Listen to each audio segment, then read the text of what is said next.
मैं श्रवण कुमार राजपूत यूनिक ज्ञान के रीडिंग में आपका हार्दिक स्वागत करता हूं।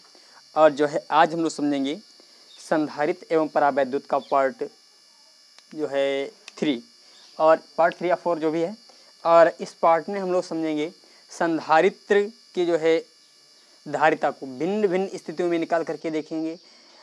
दो जो है संधारित्र के प्लेटों के मध्य कोई परावैद्युतांक रखेंगे या परावैद्युत पदार्थ रखेंगे तो देखते हैं क्या प्रभाव पड़ता है। तो इन सभी प्रभावों को लेकर के हम लोग जो है धारिता निकालेंगे। तो चलिए स्टार्ट करते हैं। तो सबसे पहले हेडिंग डालेंगे संधारित्र की प्लेट, समांतर प्लेट संधारित्र की समांतर दिखाई पड़ रहा है, नहीं दिखाई पड़ रहा है, समांतर प्लेट संधारित्र की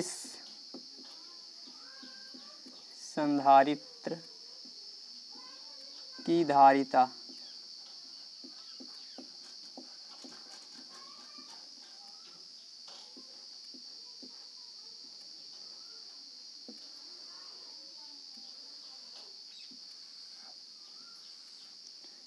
समांतर प्लेट संधारित्र की धारिता, ये जो है इसको हम लोग समझते हैं। मतलब दो समांतर प्लेटों के मध्य देखेंगे, ये संधारित्र को हम बना रहे हैं। ये मैंने संधारित्र को बना दिया।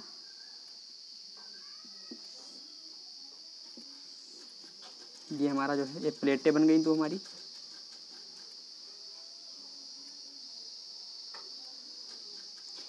और एक ये प्लेट है।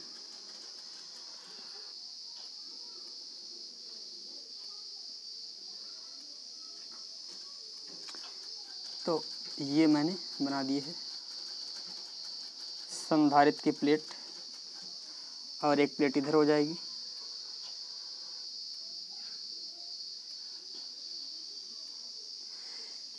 इस पर धनावेश है, इस प्लेट पर जो है धनावेश है यानी प्लस क्यू आवेश है और इस पर माइनस क्यू आवेश है।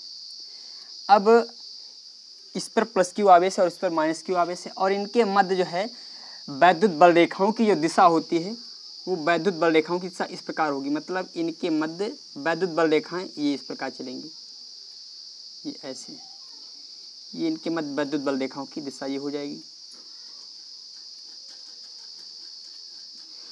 जो कि बीच में प्लेटों के मध्य में क्या होगी, एक समान वैद्युत बल रेखाएं होंगी, एक समान वैद्युत बल रेखाएं होंगी और किनारों पर इनकी जो है वैद्युत बल रेखाएं क्या हो जाएंगी, वो असमान हो जाएंगी। किनारों पर वैद्युत बल रेखाएं असमान हो जाएंगी। तो मतलब ये किनारों पर की जो वैद्युत बल रेखाएं हैं वो आपकी इस प्रकार हो जाएंगी।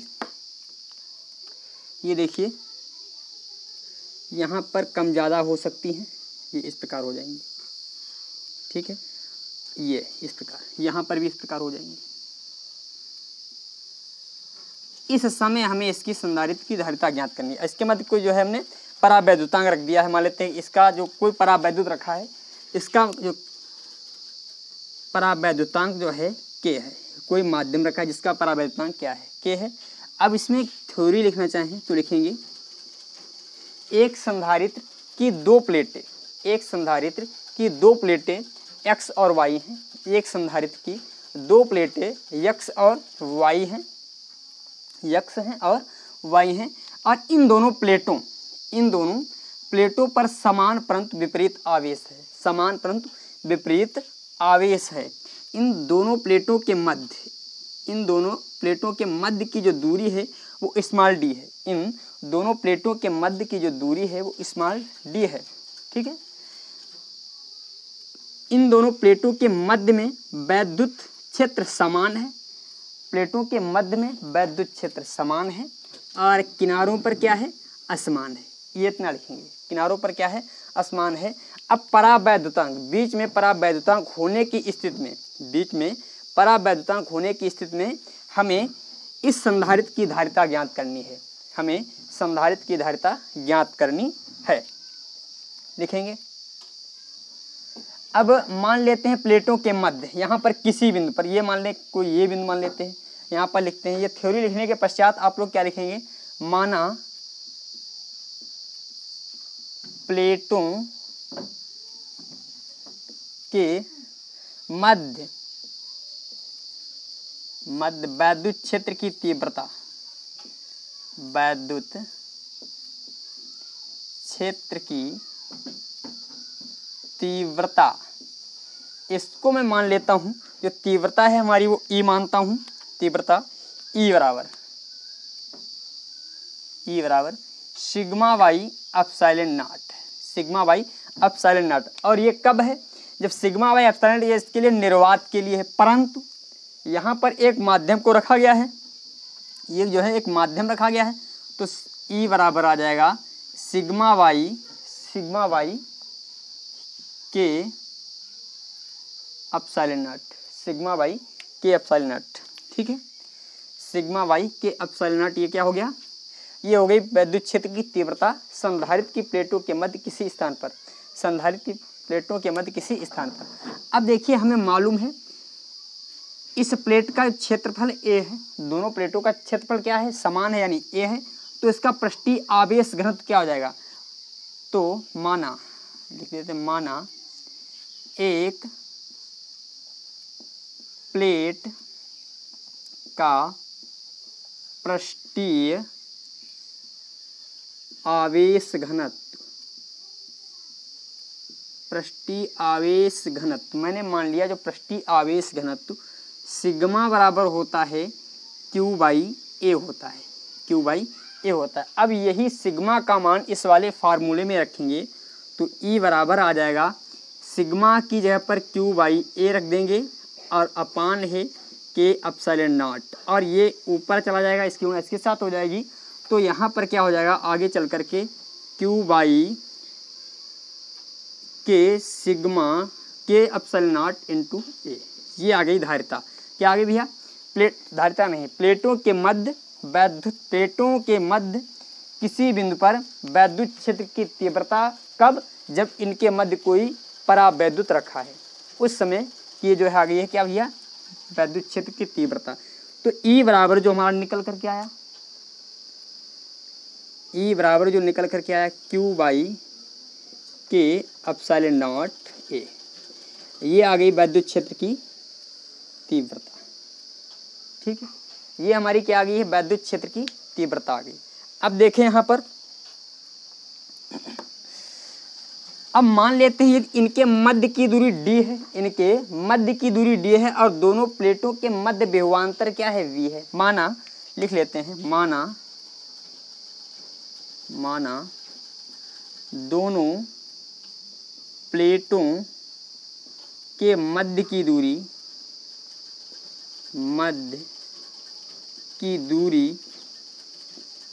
d है तथा दोनों प्लेटों के मध्य की जो दूरी दे रखी है वो d दे रखी है, तथा विभवांतर कितना दे रखा है भैया? विभवांतर v है। तो वैद्युत क्षेत्र की तीव्रता E बराबर क्या हो जाएगा हमारा? E बराबर हो जाएगा V बाई डी, E बराबर हो जाएगा V अपान डी। यदि हम यहाँ से V निकालना चाहें, यदि हम लोग यहाँ से V बराबर निकालना चाहें तो V की वैल्यू आ जाएगी E इंटू डी, ये आ गई हमारी V की वैल्यू। अब ये हमें विभव मिल गया, तो अब इसकी धारिता निकालना चाहें तो निकाल सकते हैं। तो संधारित्र की धारिता बराबर, तो यहाँ पर लिखेंगे, तो संधारित्र की धारिता बराबर, तो संधारित्र की धारिता C बराबर क्यू बाई वी होता है, C बराबर होता है क्यू अपान वी। अब देखिए क्यू और अपान वी की जगह पर हम लोग रख देंगे E इंटू डी। अब यहाँ पर हम E का मान वैल्यू पुट करते हैं, जब हम E का मान वैल्यू पुट करेंगे तो क्यू बाई अपान में हो जाएगा, क्यू अपान के एप्सिलॉन नॉट ए और इंटू में D है। ठीक है, अब ये जो है हमारा के एप्सिलॉन नॉट ये ऊपर चला जाएगा, ये जो है हमारा ऊपर चला जाएगा। तो इस प्रकार कैलकुलेशन करने के बाद जो हमारा आएगा यहाँ पर यहाँ पर कैलकुलेशन करने के पश्चात जो आ जाएगा इसको हम ऊपर भेज देते हैं तो हो जाएगा के क्यू के epsilon naught A upon Q D. Q से क्यू कट जाएगा, क्यू से क्यू क्या होगा, कट जाएगा। तो धारिता जो हमारी सी बराबर आ गई, तो धारिता सी बराबर आ जाएगा के epsilon naught A upon D. ये आ गई धारिता कब, जब इनके मध्य कोई हम समांतर प्लेटें हो, दोनों एक दूसरे के समान हो, मतलब हमेशा दूरी क्या हो, दोनों की समान हो, हमेशा दूरी समान हो। जितनी दूरी यहाँ पर है उतनी दूरी यहाँ पर हो, कम ज़्यादा दूरी ना हो।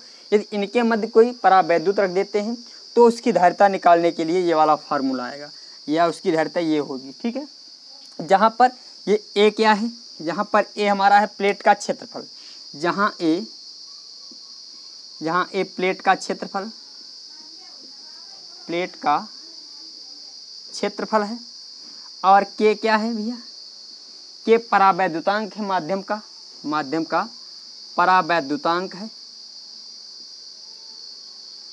के क्या है परावैद्युतांक, और डी क्या है भैया, डी देखा जाए तो डी है प्लेटों के बीच की दूरी, प्लेटों के बीच की दूरी, या बीच की दूरी लिख देते हैं सीधे, बीच की दूरी, ये हो गई प्लेटों के बीच की दूरी। इससे थोड़ा समझ लें और विधिवत रूप से समझें, इसे स्क्रीनशॉट लीजिए इसका। और इसको हम क्या कहेंगे भैया, ये इसका जो मात्रक होता है, धारिता का मात्रक, इसे हम लोग लिखेंगे फैरड में। किस में लिखेंगे भैया, फैरड में। मतलब इतनी फैरड धारिता होगी कब, जब इन दो समांतर प्लेटों के मध्य कोई परावैद्युत रख दिया जाता है, जिसका परावैद्युतांक के होता है, उसके लिए सूत्र निकलेगा। ठीक है, अब देखेंगे अगले टॉपिक को हम लोग समझते हैं। अच्छा, मान लेते हैं यदि यहाँ पर निर्वात के लिए बात कर दी जाए, यदि कोई निर्वात के लिए, तो इसमें थोड़ा रफ कर देते हैं, थोड़ा ऊपर देखें इसको।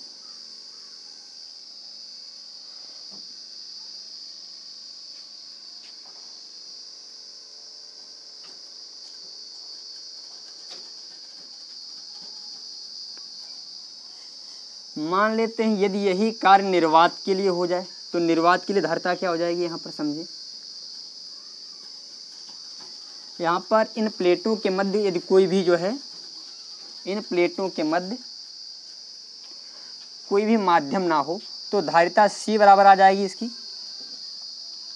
धारिता सी बराबर हमारा आ जाएगा, सी बराबर आ जाएगा epsilon naught A upon D. ये आ जाएगा ए अपान डी। क्यों, क्योंकि इसमें परावैद्युतांक को हमने गायब कर दिया है, दिखाई नहीं पड़ रहा, इसको मैं नीचे लिखता हूँ। सी बराबर आ जाएगा epsilon naught A upon D. ये कब, निर्वात के लिए, इसे मैं मान लेता हूँ सी नॉट, जो कि है निर्वात के लिए, निर्वात के लिए। अब किसी माध्यम के लिए तो हमने निकाल ली है, किसी माध्यम के लिए ये निकाली है के epsilon naught A upon D, ये माना है। अब मान लेते हैं, इसको मान लें हम समीकरण 2 और इसको मान लें समीकरण 1, या इसे समीकरण 1 मानिए, क्योंकि यहाँ पर लिख रखा है, इसे मैंने पहले मान लेता हूँ, इसे समीकरण 1 मान लेता हूँ। ठीक है, इसे समीकरण 1 माना और इसे मैंने 2 माना। ध्यान से समझना, इसे मैंने 1 क्यों माना, क्योंकि अब पहले लिखा था इसलिए मैंने मान लिया। इसे दोबारा लिखने की कोई ज़रूरत भी नहीं थी, मैं यहाँ पर ही इसे एक समीकरण मान सकता था, मैंने यहीं पर इसे एक समीकरण मान लिया। ठीक है, तो इसमें लिख देंगे समीकरण 1 को 2 से भाग देने पर, समीकरण 1 को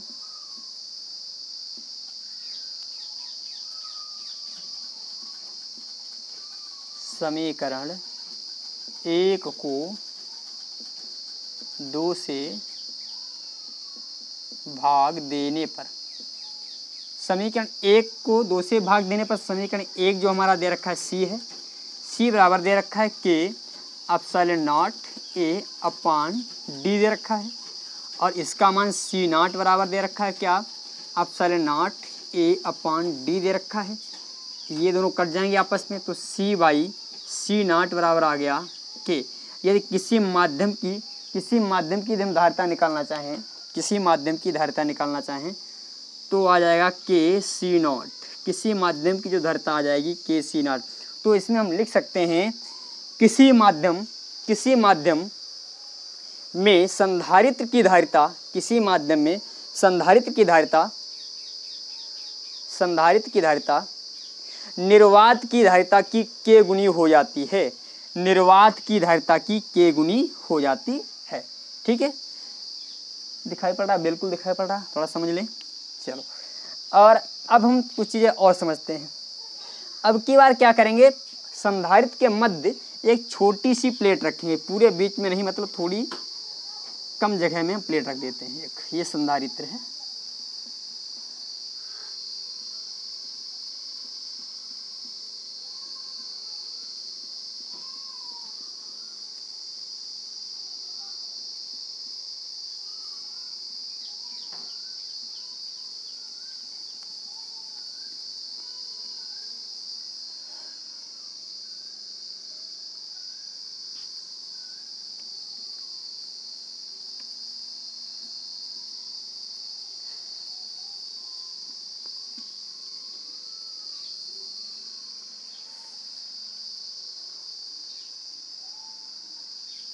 अब एक संधारित्र को ये बना रहा हूँ, एक ये प्लेट हो गई और एक प्लेट ये हो गई, थोड़ी दूर बनाता हूँ।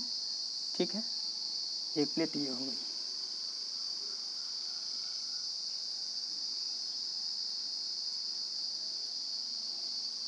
ठीक है, अब इधर पॉजिटिव है, ये पॉजिटिव है,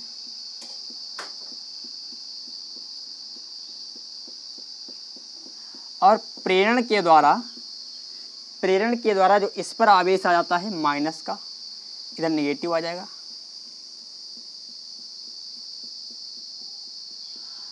ठीक है, इधर ऋणावेश आ गया। अब इन दोनों के मध्य जो है एक प्लेट रखी है, एक पट्टी रखी है, परावैद्युत पट्टी।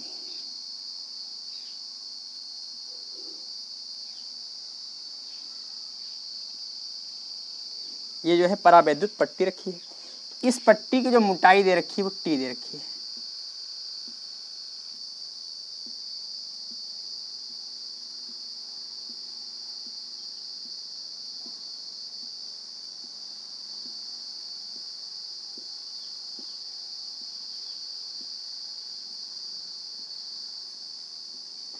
इसकी जो मोटाई दे रखी है टी दे रखी है इस पट्टी की, और इन दोनों प्लेटों के मध्य की जो दूरी है वो डी है। ठीक है, इन दोनों प्लेटों के मध्य की जो दूरी दे रखी है वो हमारी डी दे रखी है। ठीक है, अब इसमें कुछ थ्योरी लिखना चाहें, इसका पहले स्क्रीनशॉट लीजिएगा, फिर मैं थ्योरी बोलता हूँ इसके लिए। ये आप लोगों को समझ में आया होगा, मैं आशा करता हूँ। अब देखें, इसमें जो है मेन इम्पोर्टेंट, क्योंकि इसमें प्रत्येक टॉपिक अपने आप में बहुत बड़ा रोल रखता है, क्योंकि इनसे सभी से न्यूमेरिकल इससे बहुत ज़्यादा आते हैं। इस चैप्टर से न्यूमेरिकल बहुत ज़्यादा आते हैं, और इस चैप्टर से थ्योरेटिकल तो बहुत कम आने के चांस हैं, पर न्यूमेरिकल इतने ज़्यादा आते हैं। लगभग में फिजिक्स में यदि आपको 10 क्वेश्चन मिले, 10 में से 3 क्वेश्चन या 2 क्वेश्चन आपको इस चैप्टर से मिलेंगे, इतने ज़्यादा न्यूमेरिकल इस चैप्टर से आते हैं। इसमें क्या लिखना है, संधारित्र की 2 प्लेटें जिनका क्षेत्रफल ए है, वो दोनों डी दूरी पर, या वो दोनों एक दूसरे से डी दूरी पर रखी हैं। इन दोनों प्लेटों के मध्य एक परावैद्युत पट्टी रखते हैं, जिसकी मोटाई टी है, और उस पट्टी का परावैद्युतांक के है। अब प्लेट ए को धनावेश देते हैं, तो प्रेरण के द्वारा प्लेट बी पर, मान लेते हैं प्लेट बी पर ऋणावेश आ जाता है। प्लेट बी पर क्या आता है, ऋणावेश आ जाता है। ठीक है, अब मान लेते हैं, अब प्लेटों के मध्य, अब निर्वात की स्थिति को हम छोड़ देते हैं। प्लेटों के मध्य निर्वात मतलब यहाँ पर तो माध्यम है, ये लाल जो पट्टी बना रखी है मैंने माध्यम के लिए बना रखी है, और यहाँ पर जो ब्लैंक जगह है वो क्या है, निर्वात है। ये जो ब्लैंक जगह है ये निर्वात है, ये माध्यम, इसका परावैद्युतांक जो दे रखा है हमारा के है, इसका जो परावैद्युतांक है वो के है, और ये पट्टी जो मैंने बनाई इधर जो ब्लैंक जगह है वो क्या है, निर्वात है। ठीक है, अब देखें, प्लेटों के मध्य निर्वात स्थान पर, निर्वात क्षेत्रफल में या निर्वात क्षेत्र में किसी बिंदु पर वैद्युत क्षेत्र की तीव्रता, यहाँ पर लिखेंगे। वो थ्योरी लिखने के पश्चात में एक बार फिर थ्योरी बोल देता हूँ। दो प्लेटें हैं जिनका क्षेत्रफल ए है, दो प्लेटें संधारित्र की दो प्लेटें जिनका क्षेत्रफल ए है और वो दोनों एक दूसरे से डी दूरी पर रखी हैं। इन दोनों प्लेटों के मध्य एक परावैद्युत की पट्टी रख देते हैं जिसका परावैद्युतांक k है, जिसका परावैद्युतांक k है।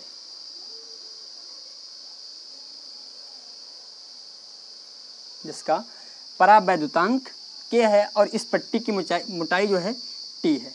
ठीक है, इस पट्टी की मोटाई t है। इतना लिखने के पश्चात अब लिखेंगे संधारित्र के प्लेटों के मध्य संधारित्र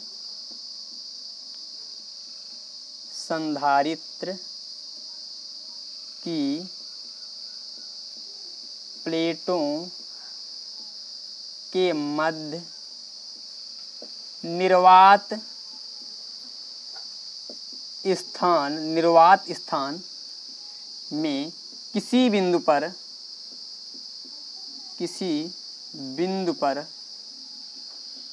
वैद्युत क्षेत्र की तीव्रता, किसी बिंदु पर वैद्युत क्षेत्र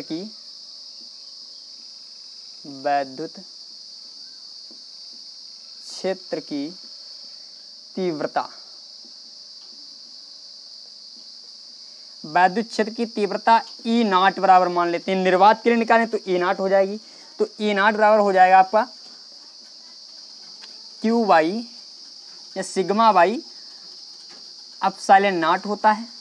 अब मान लेते हैं जो पृष्ठीय आवेश घनत्व जो सिग्मा बराबर दे रखा है, क्यू बाई ए दे रखा है, तो सिग्मा की जगह पर क्यू बाई ए रख देंगे तो ई नॉट बराबर आ जाएगा sigma by A epsilon naught. ये sigma by A epsilon naught आ गया।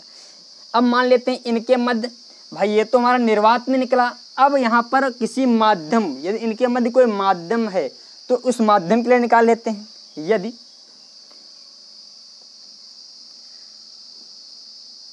परावैद्युत पट्टी कह देते हैं, तो परावैद्युत पट्टी में, अब क्या हमने खाली जगह में निकाला था, अब परावैद्युत पट्टी में निकालने। परावैद्युत पट्टी में किसी बिंदु पर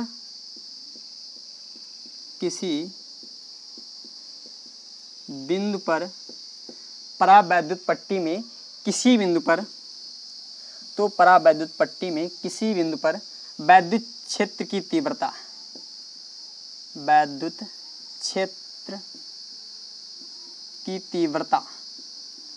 तीव्रता जो हो जाएगी ई मान लेते हैं, इससे मैं मान लूँगा ई, और यहाँ पर हो जाएगी क्यू बाई, और यहाँ पर यह क्यू रखना पड़ेगा क्यू, क्योंकि ये सिग्मा की जगह पर हमने क्यू बाई ए रख दिया। ठीक है, क्यू बाई, और यहाँ पर हो जाएगा के epsilon naught A, Q by के एप्सिलॉन नॉट, ये हो गया। अब मान लेते हैं दोनों प्लेटों के मध्य निर्वात में यहाँ पर कुछ चीज़ें और निकालें। अब हम निकालेंगे विभव के अनुसार। यदि इनका विभवांतर दे रखा है और इनके बीच की दूरी दे रखी है तो इनका वैद्युत क्षेत्र हम निकालेंगे। माने यदि दोनों प्लेटों के मध्य निर्वात की दूरी d माइनस टी है, क्योंकि d माइनस टी, अब देखो ये तो हमारा माध्यम हो गया, t चौड़ाई में क्या हो गया, माध्यम हो गया, और यहाँ से पूरी जो थी ये d थी और d में से t निकल गया, तो भाई d में से हमारा t निकल जाएगा, तो ये जो जगह बची है, ये जो ब्लैंक वाली जगह है, ये वाली जो ब्लैंक जगह बची है, ये जो है निर्वात है। ये क्या है, ये निर्वात है हमारा, ब्लैंक जगह जो बची है हमारा निर्वात है। तो यहाँ पर लिखेंगे दोनों प्लेटों के मध्य निर्वात की जो दूरी दे रखी d माइनस टी, तथा दोनों प्लेटों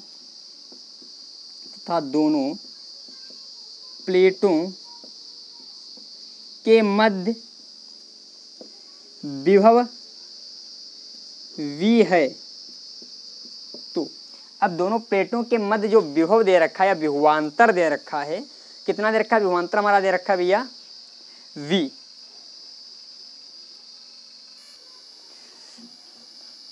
तो वैद्युत क्षेत्र की तीव्रता बराबर हो जाएगा, तीव्रता फार्मूला क्या होता है, तीव्रता ई बराबर जो फार्मूला होता है हमारा वी बाई डी, और डी की जगह पर क्या है डी माइनस टी, तो वी की जगह पर हमारा है डी माइनस टी, तो मतलब वी बराबर यहाँ से निकलेगा ई और ब्रैकेट में डी माइनस टी। ये तो वह निर्वात के लिए वैद्युत क्षेत्र की तीव्रता, ये हुई निर्वात में। अब मान लेते हैं हम परावैद्युतांक इस पट्टी के लिए निकालें, यदि तो यहाँ पर परावैद्युतांक देखिए, परावैद्युत पट्टी की चौड़ाई टी है तथा दोनों प्लेटों के मध्य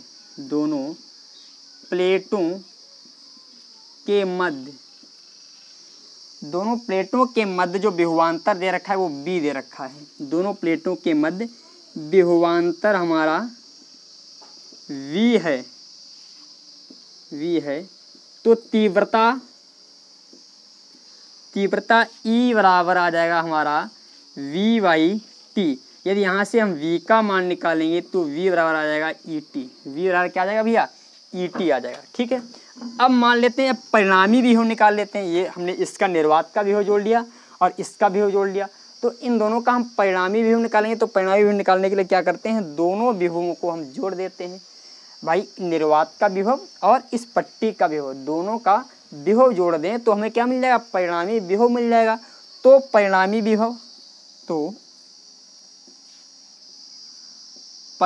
विभव v बराबर हो जाएगा भैया, इसको जोड़ देते हैं ई डी माइनस टी और यहाँ पर प्लस ई टी कर देते हैं। ठीक है, ये तो हमने परिणामी विभव को जोड़ दिया।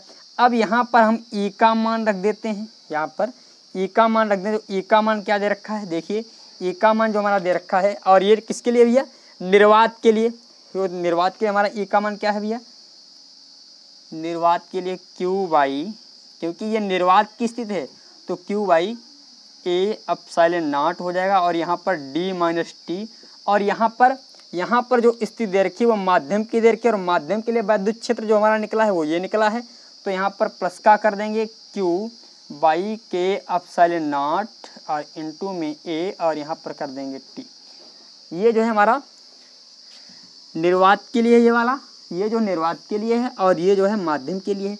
अब देखिए इसमें से हमें कुछ कॉमन मिल रहा है। कॉमन जो हमें मिल रहा है के बाई के अपान ए एप्सिलॉन नॉट, क्यू अपान, यहाँ पर जो हमें कॉमन मिल रहा है इसे मैं यहाँ पर लिख देता हूँ। यहाँ पर जो कॉमन मिलेगा Q Y A epsilon naught, Q Y A epsilon naught common मिल गया। तो यहाँ पर जो हमारा बच गया डी माइनस टी बचा, यहाँ पर क्या बचा डी माइनस टी, और प्लस का टी वाई के, डी माइनस टी प्लस का टी वाई के। ये क्या भैया हमारा मिल गया परिणामी विभव। ये जो हमारे मिल गया है परिणामी विभव, ये दोनों प्लेटों के मध्य जो है परिणामी विभव है। यहाँ पर लिख देते हैं परिणामी विभव, दोनों प्लेटों के मध्य जो है हमारा परिणामी विभव ये निकला है। ठीक है, अब हमने परिणामी विभव को निकाल लिया है, अब हम धारिता को निकाल सकते हैं। तो धारिता का सूत्र क्या होता है बच्चा, तो धारिता का सूत्र देखें, इसे मैं रफ कर रहा हूँ, थोड़ा स्क्रीनशॉट इसका ले लें, पहले स्क्रीनशॉट लीजिए, बिल्कुल। चलो, तो धारिता का जो सूत्र होता है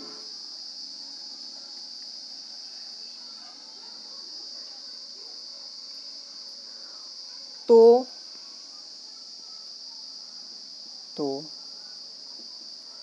धारिता C बराबर होती है Q बाई V, और यहाँ पर V का मान जब हम रख देंगे तो Q और V का मान दे रखा है Q upon A epsilon not, और यहाँ पर दे रखा है D माइनस टी और प्लस का T बाई के, ये दे रखा है।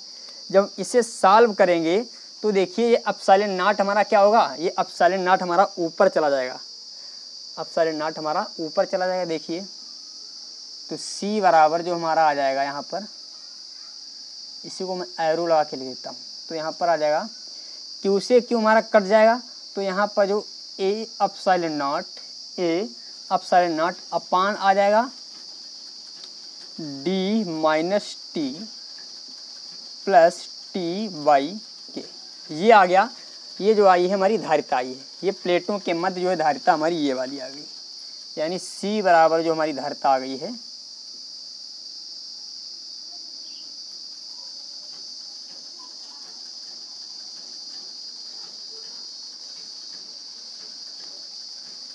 C बराबर जो हमारा आ गया, चलो ये हमारी धारिता आ गई है, दोनों प्लेटों के मध्य ये है धारिता आ गई है।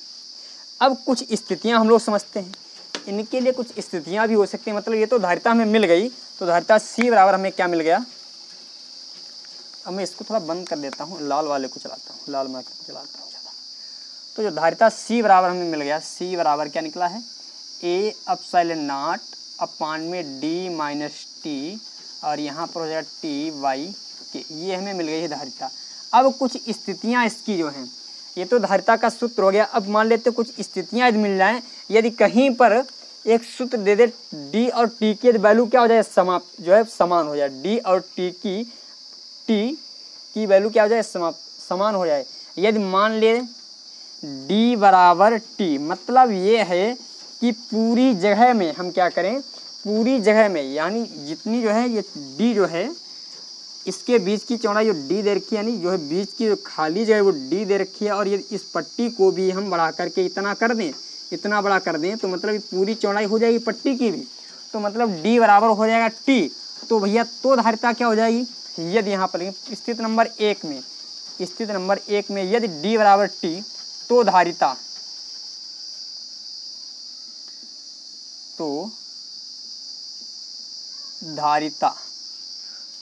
क्या आएगी हमारी, इससे थोड़ा कम दिखाई पड़ रहा है, ब्लैक से ही लिखते हैं। तो धारिता जो हमारी आ जाएगी, इसी फार्मूले में हम क्या करें, डी की जगह पर टी की जगह पर, और टी की जगह पर क्या रख दें भैया, डी रख देते हैं। तो C बराबर आएगा A epsilon naught upon D minus D, और यहाँ पर प्लस में आ जाएगा प्लस टी की जगह पर रख देंगे डी, टी की जगह पर क्या रख देंगे, डी अपान हो जाएगा के। अब देखिए जब कैलकुलेशन करेंगे तो ये और ये हट जाएगा, यानी 0 हो जाएगा, और यहाँ पर जो हमारा बचा A into epsilon naught upon D by के, और ये आपका के जो है ऊपर आ जाएगा, के क्या होगा हमारा ऊपर आ जाएगा, तो के एप्सिलॉन नॉट और A अपान डी, यानी यदि D बराबर टी हो जाए, यदि D बराबर क्या हो, टी हो जाए, तो हमारी धारिता क्या हो जाएगी, तो धारिता हो जाएगी C बराबर, मैं यहाँ पर लिख देता हूँ, यहाँ पर चलो मैं यहाँ पर C बराबर जो धारिता हो जाएगी हमारी के epsilon not A by D, उस समय की धारिता हमारी ये हो जाएगी। ठीक है, अब इसका मतलब ये है कि भैया धारिता हमारी जब ये हो गई, अब की बार डी और टी जब दोनों बराबर हैं, अब अगली स्थिति हम मान लें, अगली स्थिति को हम मान लेते हैं, ये पहली ही स्थिति, ये हमारी जो स्थिति नंबर 1 है, मतलब जब इस पट्टी को मैंने मान लिया ये बहुत पूरी चौड़ाई में, यानी पूरे बीच में जो है हमारी पट्टी है, और अगली स्थिति नंबर 2 हमारी क्या दे रखी है, उसे समझे, थोड़ा मैं रफ करता हूँ। यदि अब क्या मैं पट्टी को बिल्कुल ही ना रखूं तो धारिता क्या हो जाएगी, तो देखिए इससे समझें, यदि मैं पट्टी को रखूं ही ना, यानी टी बराबर कर दूं 0, इस पट्टी की चौड़ाई कर देता हूं 0,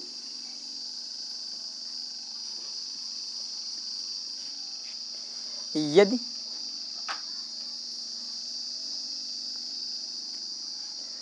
मैं कर दूं टी बराबर 0, मान लेते हैं यदि हो जाए टी बराबर 0, स्थिति नंबर 2 जो है आपकी टी बराबर 0, तो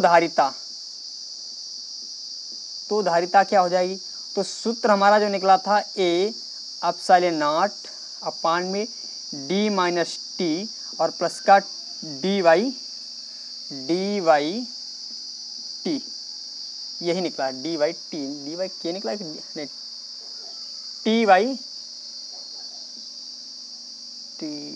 टी बाई के निकला था, ये फार्मूला था हमारा। ठीक है, टी बाई के, हाँ यही था।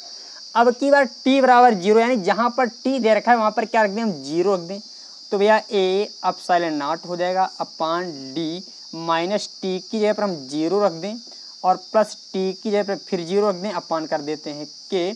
तो यहाँ पर सी बराबर जो आ जाएगा यहाँ पर ए एप्सिलॉन नॉट और यहाँ पर तो हमारा केवल डी बच ही जाएगा और इसका जो मान हो जाएगा हमारा, इसका भी मान क्या हो जाएगा हमारा भैया 0 हो जाएगा। तो मतलब जो धारिता आ जाएगी आपकी ये आ जाएगी धारिता, यदि t बराबर क्या हो 0 हो, यदि हमारा t बराबर आ जाए 0 तो उस समय की धारिता ये आ जाएगी, उस समय की धारिता हमारी क्या हो जाएगी, ये आ जाएगी। ठीक है, अब अगली स्थिति नंबर जो 3 दे रखी है, स्थितियां बहुत इंपॉर्टेंट हैं, ध्यान रखना। जो मैं स्थितियां बता रहा हूँ ये बहुत इंपॉर्टेंट है, इन स्थितियों से ही बहुत से क्वेश्चन फ्रेम होते हैं, इन्हें छोटा मत समझना। अगली स्थिति जो आपकी दे रखी है, कह रहा है यदि यहाँ पर ये कोई परावैद्युतांक था, अब यहाँ पर कोई धातु का टुकड़ा रख देते हैं। यदि मैं इसको कोई धातु का टुकड़ा यहाँ पर रख दूं, यदि दोनों प्लेटों के मध्य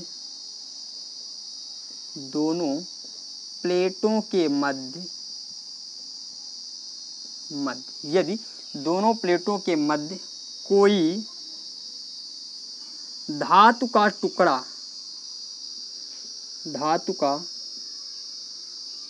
रख दिया जाए,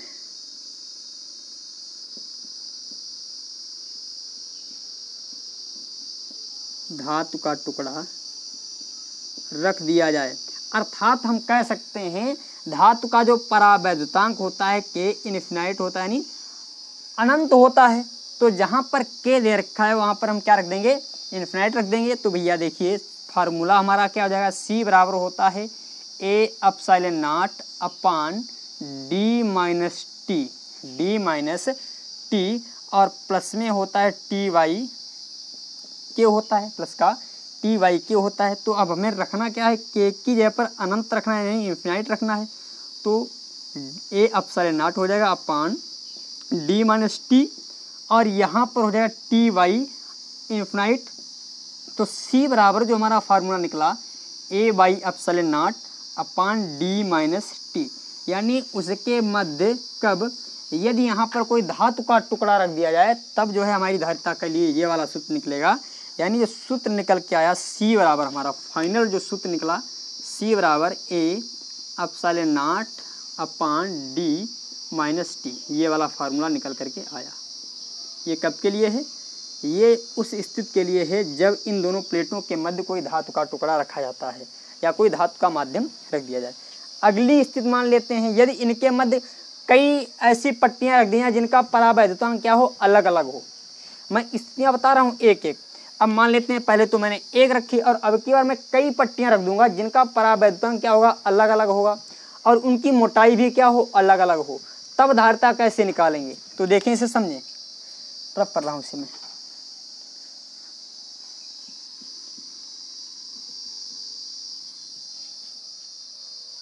स्थिति नंबर जो आपकी 4th जो दे रखी है उसमें क्या कह रहा है यदि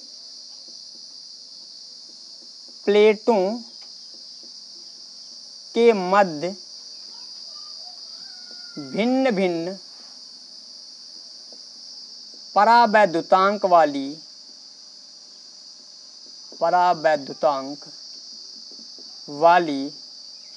भिन्न भिन्न मोटाई की पट्टियां रखी जाएं, पट्टियां रख दी जाएं,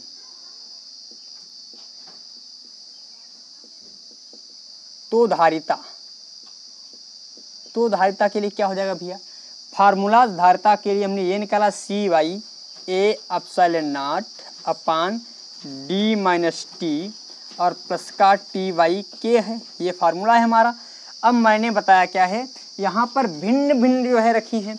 तो मान लेते हैं ये पट्टियाँ रखी हैं क्रमशः, मान लेते हैं एक किसी पट्टी का K1 है, किसी का K2 परावैद्युतांक है, किसी का K3, किसी का K4 और ये अनंत रखी हैं।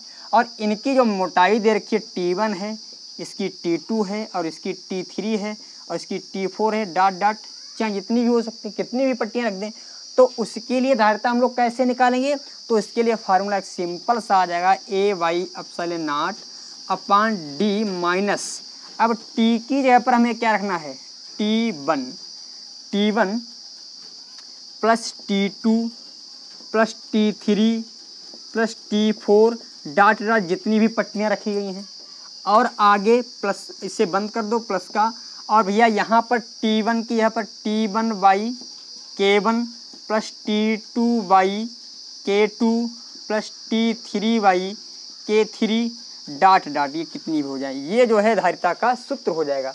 यानी कब? जब भिन्न भिन्न मोटाई की भिन्न भिन्न परावैद्युतांक की बहुत सी पट्टियाँ रखी जाएं, उसके लिए धारिता का ये वाला सूत्र हम लोग लगाएंगे। ठीक है, अब जो लास्ट स्थिति है, अब मान लेते हैं अब की बार क्या किया जाए, इनका परावैद्युतांक तो समान ही रखा जाए, परावैद्युतांक को समान रखा जाए और बहुत सी पट्टियाँ रख दी जाएं। अगली स्थिति यहाँ पर डाल लेते हैं, स्थिति नंबर 5, यदि समान परावैद्युतांक की परंतु भिन्न भिन्न मोटाई की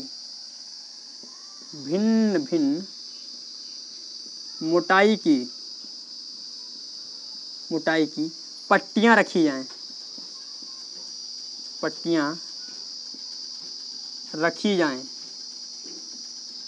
तो धारिता क्या हो जाएगी भैया? यानी बहुत सी पट्टियाँ रख दी हैं, अब क्या परावैद्युतांक को एक रखा गया है और पट्टियाँ बहुत सी रख दी गई हैं, तब क्या होगा? तो देखें, तो जो फार्मूला, जो धारिता बराबर हमारा सूत्र जो दे रखा है वो है C बराबर ए epsilon naught upon D minus T, और यहाँ पर T प्लस के, ये फार्मूला दे रखा है। इसी फार्मूले में जो हमारा सूत्र हो जाएगा आगे चल करके, हमें अब की बार इससे कोई भी मतलब नहीं रहेगा, क्योंकि परावैद्युतांक क्या है हमारा? समान ही है। अब क्या परावैद्युतांक, अच्छा इसमें भिन्न भिन्न परावैद्युतांक भी हो सकता है, चलो भिन्न भिन्न परावैद्युतांक भी हो एक समान, तो इसमें जो फार्मूला ध्यान रखना। अच्छा, ये पूरी जगह में रखी गई है, पूर्ण जगह में, यहाँ पर पूर्ण खाली स्थान में, पूर्ण खाली स्थान। अब पहले क्या था, मतलब जगह छोड़ दी गई थी, और अब की बार जगह छोड़ी नहीं गई है, तो C बराबर आ जाएगा, क्योंकि अब हमें D से कोई भी मतलब नहीं। D क्या है? इन दोनों के बीच की दूरी है, परंतु अब ये दूरी से हमें कोई मतलब नहीं रह गया, क्योंकि इस जितनी जगह बची है इस पूरी जगह में पट्टियाँ हमने बिछा दी हैं। तब जो है फार्मूला हो जाएगा ए वाई एप्सिलॉन नॉट अपान हो जाएगा T1 plus K1 plus T2 plus K2 plus T3 plus K3। ध्यान रखना यहाँ पर परावैद्युतांक समान नहीं है, असमान है, यहाँ पर लेना असमान। ठीक है, ये हो गया हमारा कब के लिए फार्मूला? जब असमान परावैद्युत की भिन्न भिन्न मोटाई की पट्टियाँ रखी जाती हैं दोनों प्लेटों के बीच में, और कहीं पर भी कोई भी खाली जगह नहीं छोड़ी जाती, तब के लिए। ठीक है, यहाँ तक ये कुछ स्थितियाँ थीं विशेष, और इन्हें आप लोग विधिवत रूप से समझें, क्योंकि यही स्थितियाँ हर बार दोहराई जाती हैं, इन्हीं से क्वेश्चन भी आते हैं। और यदि आप विधिवत रूप से पढ़ रहे हैं, यदि आप पढ़ने वाले हैं, तो आपको स्थितियाँ बहुत, इनको थोड़ा दिमाग से पढ़िएगा, कॉपी पे नोट कीजिएगा, जो आपको यहाँ बताया जाए उसे नोट करो। यदि आपको समझ में नहीं आ रहा है तो दोबारा फिर देखिए। मैं आपको बता दूँ, एक बार यदि आप वीडियो देखते हैं, एक बार वीडियो देखने से आपको 50% क्लियर हो जाएगा, यदि आप फिजिक्स से थोड़ा लगाव रखते हैं तो। यदि आपका फिजिक्स से थोड़ा बहुत लगाव है तो एक बार वीडियो देखने से आपको 50% क्लियर हो जाएगा। यदि आपका बिल्कुल लगाव नहीं, बिल्कुल आप जीरो हैं, तो आपको शुरुआत से पढ़ना पड़ेगा। मैंने जो चैप्टर शुरुआत से पढ़ाया है, कक्षा 12 में जो है, आप देखिए कक्षा 12 की फिजिक्स शुरुआत से पढ़ें, एकदम शुरुआत से पढ़ें। इस नाम की प्लेलिस्ट बनी है, उस पर आप जाइएगा और शुरुआत से चैप्टर को पढ़िएगा विधिवत रूप से। आपको मेरा प्रॉमिस है बिल्कुल समझ में आएगा।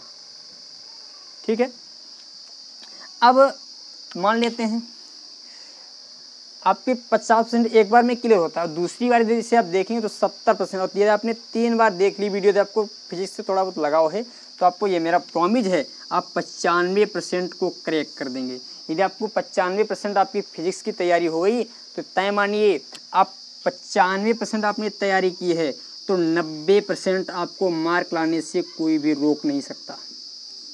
ये मेरा प्रॉमिस है। और यहीं तक नहीं, ये 90% आप यदि यहाँ से आपने नींव कमजोर जो अपनी मजबूत कर ली तो आगे कम्पिटिटिव एग्जाम जो आते हैं उनमें भी आपका परसेंटेज यही रहेगा, गिरने वाला नहीं है। क्योंकि फिजिक्स जो है कक्षा 11-12 की नेवी, एयरफोर्स इनमें बहुत ज़्यादा पूछी जाती है। ठीक है, अब देखें कुछ और आगे के पॉइंट समझते हैं उनको हम विधिवत रूप से।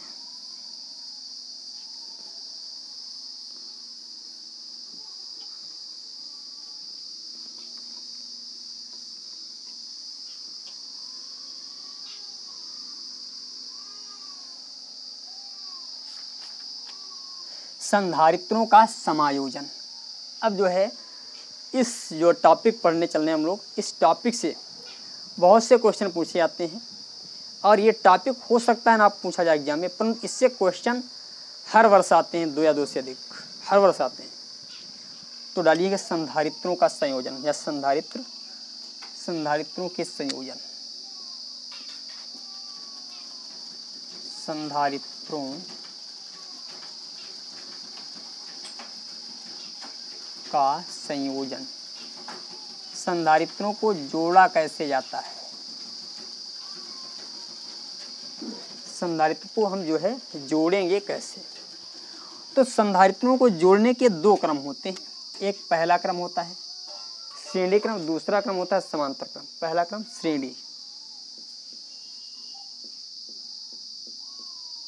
श्रेणी क्रम संयोजन और जो दूसरा होता है समांतर क्रम संयोजन।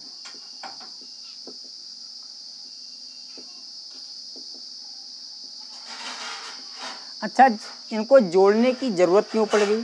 संधारित्रों को जोड़ने की ज़रूरत हमें इसलिए पड़ी क्योंकि मान लेते हैं एक संधारित्र को लगा रहे थे तो धारिता जो है पर्याप्त हम नहीं बढ़ा पा रहे थे, तो हमने 2 संधारित्र को लगा करके धारिता को बढ़ाया, 3 लगाया, जितनी मतलब ज़रूरत पड़ती रही उसको हम लगाते गए।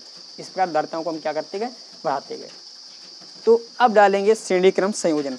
तो सबसे पहले हेडिंग डालिए श्रेणी क्रम संयोजन। श्रेणी क्रम संयोजन। श्रेणी क्रम संयोजन में होता क्या है, ये जो संधारित्र, एक ये संधारित्र है और एक ये संधारित्र है और एक ये संधारित्र है,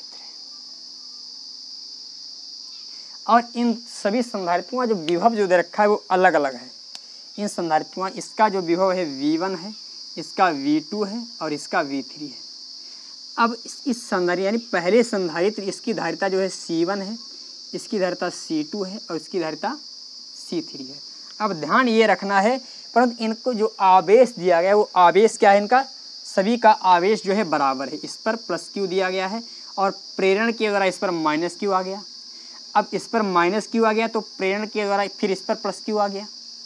अब इस पर +Q है तो प्रेरण के द्वारा फिर इस पर -Q आ गया। इस पर -Q तो इस पर +Q और फिर इस पर -Q। अब इसके पहले सिरे को हम क्या करते हैं, जोड़ते हैं एक विद्युत स्रोत से। इसे हमने एक विद्युत स्रोत से जोड़ दिया। इस संधारित्र की पहली प्लेट को, पहले संधारित्र की पहली प्लेट को हम जो है विद्युत स्रोत से जोड़ते हैं तथा दूसरी प्लेट को दूसरे संधारित्र की पहली प्लेट से जोड़ते हैं, दूसरे संधारित्र की पहली प्लेट से, और दूसरे संधारित्र की दूसरी प्लेट को तीसरे संधारित्र की पहली प्लेट से जोड़ते हैं। दूसरे संधारित्र की दूसरी प्लेट को तीसरे संधारित्र की पहली प्लेट से जोड़ते हैं और तीसरे संधारित्र की दूसरी प्लेट को हम क्या करते हैं, पृथ्वी से संपर्कित कर देते हैं। इसका संपर्क पृथ्वी से कर देते हैं। इसका संपर्क क्यों करते हैं पृथ्वी से, क्योंकि इधर से जो है हमें जो भी धनावेश आए और ये न्यूट्रल होता रहे और ऋणावेश की मात्रा जो है बढ़ती रहे। ठीक है, ये चीज़ समझ में आ गई होगी। अब इसमें थ्योरी लिखनी पड़ेगी। 3 संधारित्र जिनकी धारिताएं C1, C2, C3 है। 3 संधारित्र हैं जिनकी धारिताएं क्रमशः C1, C2, C3 हैं। इन संधारित्रों को श्रेणी क्रम से जोड़ा गया है। श्रेणी क्रम संयोजन में इस प्रकार जोड़ा गया है, संधारित्र ए की प्लेट को या संधारित्र C1 की पहली प्लेट को विद्युत स्रोत से तथा दूसरी प्लेट को संधारित्र C2 की पहली प्लेट से जोड़ दिया गया है। अब संधारित्र C2 की पहली प्लेट को दूसरी प्लेट को संधारित्र C3 की पहली प्लेट से जोड़ा जाता है।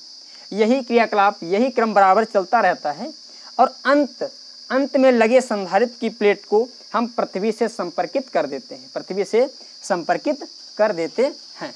ठीक है, पृथ्वी से हमने क्या किया है, संपर्कित कर दिया। अब मान लेते हैं संधारित्र C1 की धारिता जो C1 बराबर है क्या है, Q1 अपान हो जाएगा, नहीं Q अपान V1 हो जाएगा। इसी प्रकार C2 बराबर क्या हो जाएगा, Q अपान V3 हो जाएगा और C4 बराबर C3 बराबर हो जाएगा Q अपान V3 हो जाएगा। यदि हम यहाँ से इनकी सभी की संधारित्र जो है इनके विभव को जोड़ देते हैं, V बराबर निकालना चाहें, यदि यहाँ से विभव V1 निकालना चाहें तो आ जाएगा Q बाई C1 आ जाएगा। इसी प्रकार यदि हम V2 निकालना चाहें तो Q बाई C2 आ जाएगा। यदि V3 निकालना चाहें तो Q बाई C3 आ जाएगा, Q बाई C3 आ गया। ठीक है, अब इन बिंदु A और B के बीच तीन संधारित्र जुड़े हैं तो हम इन तीनों संधारित्रों का विभव निकालते हैं। तो बिंदु A और बीच के बिंदु A और B के मध्य का परिणामी विभव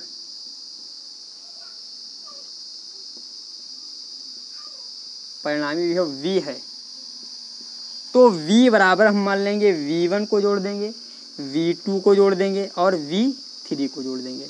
तो देखिए V और मान लेते हैं V बराबर होता है Q बाई C होता है, V बराबर जो होता है Q बाई C, तो V की जगह पर रख देंगे Q बाई C और V1 का मान दे रखा है Q बाई C1 दे रखा है, V2 का मान Q बाई C2 दे रखा है और भैया Q बाई C3 इसका मान दे रखा है। अब इसमें से हम Q बाई C को ऐसे रहने दें और यहाँ पर Q को कॉमन ले लेंगे तो 1 बाई C1 आ गया, 1 बाई C2 आ गया और 1 बाई C3 आ गया।